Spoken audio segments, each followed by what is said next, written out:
What is going on? My name is Joe Lewis, and I practice talking on the internet. I'm a bit more muted today. I want to sort of talk a little bit about some issues that currently exist, kind of just the state of play that exists in politics currently, and just my general thoughts on that. But before we do that, feel free to go to patreon.com/slash Joe Lewis with two O's. And for five, seven, or $10, you can help sort of keep the lights on, and ironically, in this sort of thing that I'm trying to do over here. For each of these tiers, you'll get a commissioned video. So at the $5 tier, it's one. For seven, it's one per month, and then 10, it's however you would like. So this is just something as simple as just sending me a DM or an email. I'm still working on the proper way of communication there and saying, hey, I'd love to see you talk about this, and boom, that's going to be some content for you. And thank you once again to the Ratty, Frackle, L, Eric Brooks, Valentine, Electro, and Michael, as well as Rebecca, for their contributions to the community. And it looks like we're growing something kind of cool here. So I'm glad you appreciate and enjoy the content that I'm doing. Also, feel free to follow me on Twitch, twitch.tv/Joe Lewis. Both of these things have two O's in the name. One of the sort of frustrations that happen in politics is this sort of weird phenomena where we kind of just like blame groups of people for problems.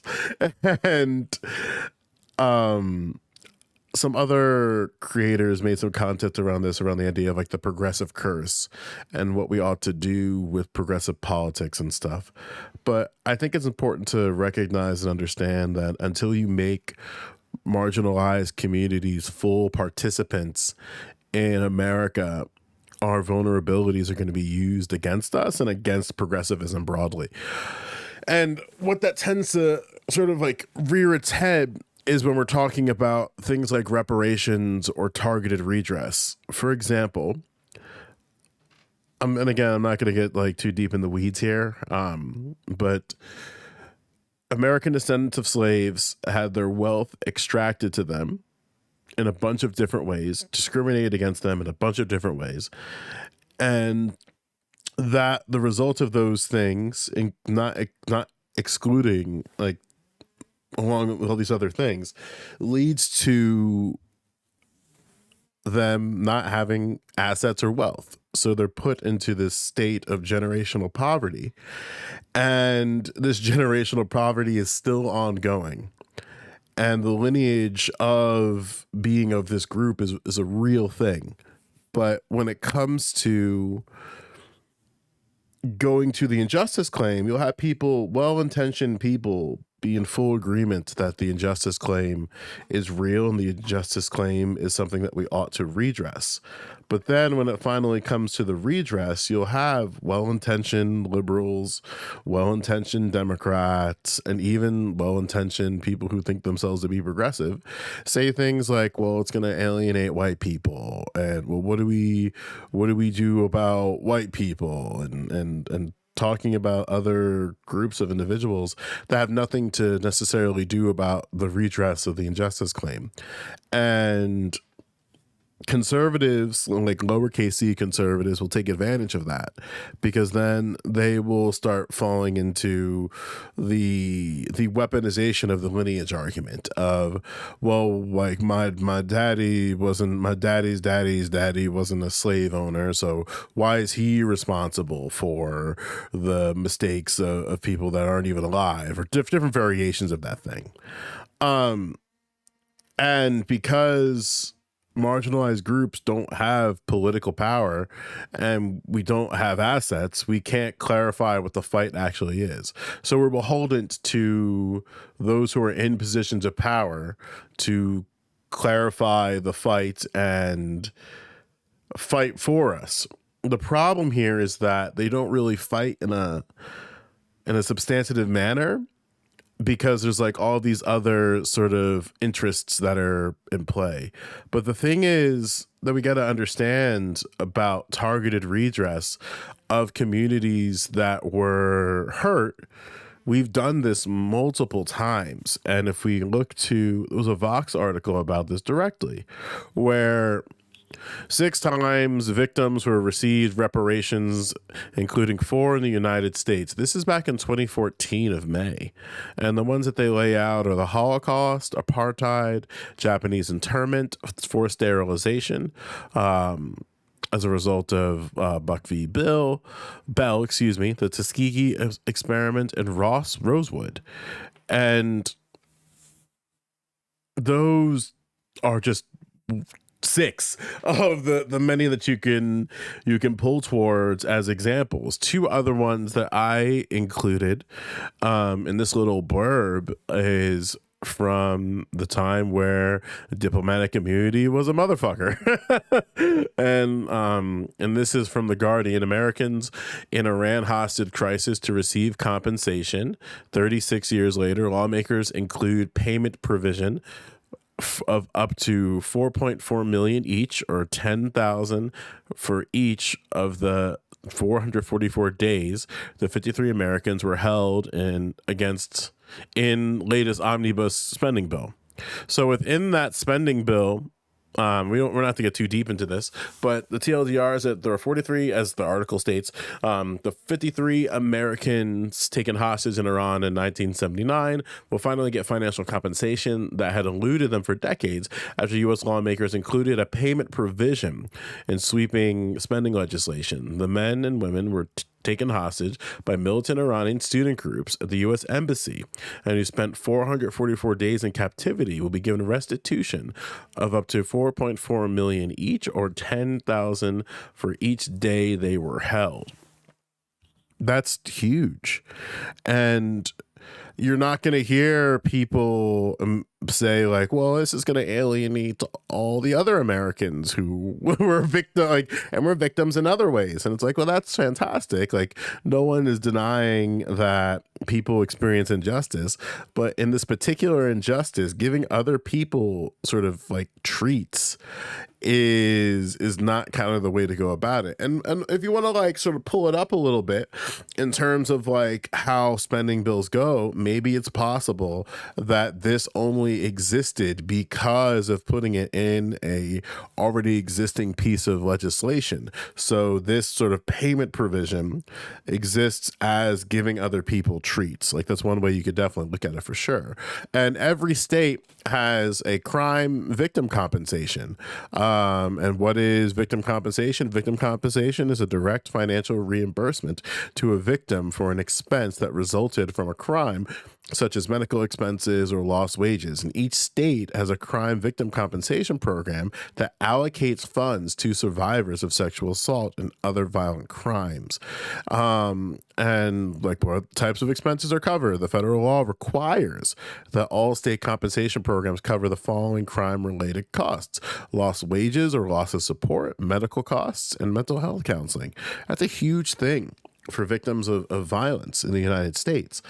And the issue, I guess, maybe for individuals is that because the injustice that exists with reparations is so great and it touched so many areas of activity, that something that maybe well-intentioned liberals and progressives might be against is just that because it's so large and so encapsulating, that the amount is so great, and that the amount as it relates to the redress in certain areas, whether it be housing, healthcare, education, politics, is just something that might be seen as too great. But if the goal is to make people from marginalized communities whole again, I think that's the way to go.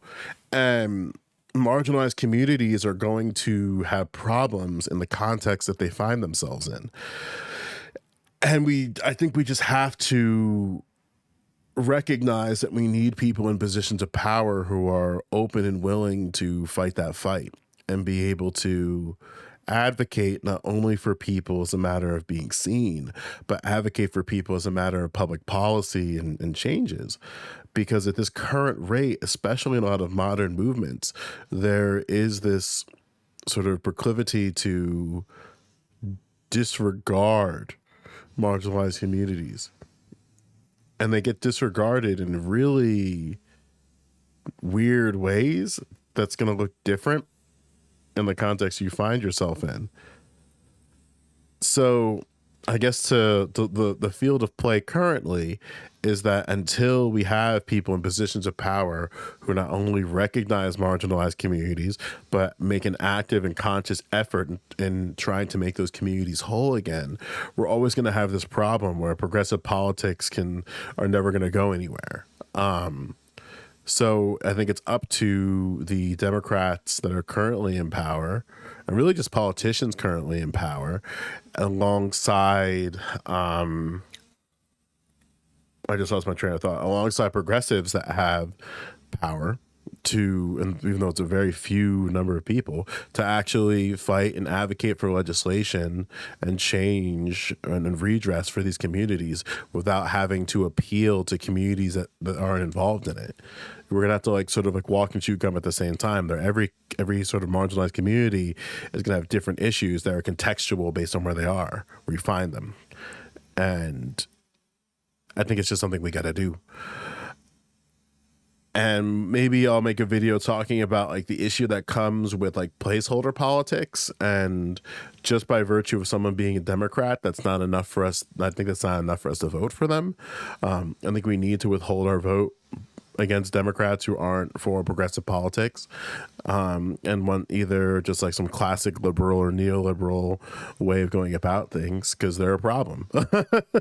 No different than like how conservatives are a problem and against progressive politics. But time and time again, you'll find that like the conservative approach and the liberal approach kind of say the same thing, and they sound exactly the same. And I don't think people really understand what it means for two people of two different ideologies to say the exact same thing, and why like that's a problem. But that might be just a video for another day. But anyway, to close out again, I think the progressive problem is that until you make marginalized communities whole and full democratic participants in the United States, by virtue of them having assets, you're always going to run into problems where the vulnerabilities of those communities will be used against not only that community, but also against progressive politics. And that's not good. That's not something that I think is good. I'm going to be in Washington State for a few days, 2 days in particular. I'm going to be there tomorrow through Thursday for the Culture War Showdown, which is a debate thing that I'm doing with Stardust and Vadim, excuse me. It's going to be alongside Brad Palumbo, Hannah Cox, and David Kitsack. And we're going to be talking about a bunch of different topics that are sort of like culture war related. If that's something that you're interested in going to, feel free to go to walkawaycampaign.com/events.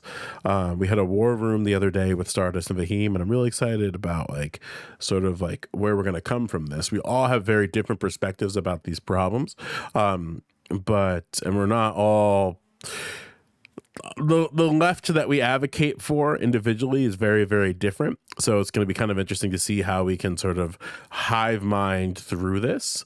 But it should be a lot of fun. So I really hope you can come through to that if you have some time, if you are in the Washington State area, specifically at the Hub University of Washington, or you can just watch it live. It's going to be on YouTube. I'm going to post the link when that like the URL comes up, and I'll be there. Maybe I'll find a way so I can like put it within my own stream so that you guys, if you can't watch it on YouTube, you can watch it on my channel. I don't know if I have full permission of that yet, but that might be a thing that happens. When I come back, regardless of what I do, I'm actually going to do a full restream of the debate and a post talk of it. So that's a thing I've planned. But yeah, So for those of you who wished me happy birthday, because my birthday was on this past Saturday, I appreciate that. For those of you who didn't, how dare you? That's not that serious. But all right. So I'm out of here. Have a good rest of your day. And let's try to be a bit more progressive about things, maybe. Just a little bit, you know? All right. Take care.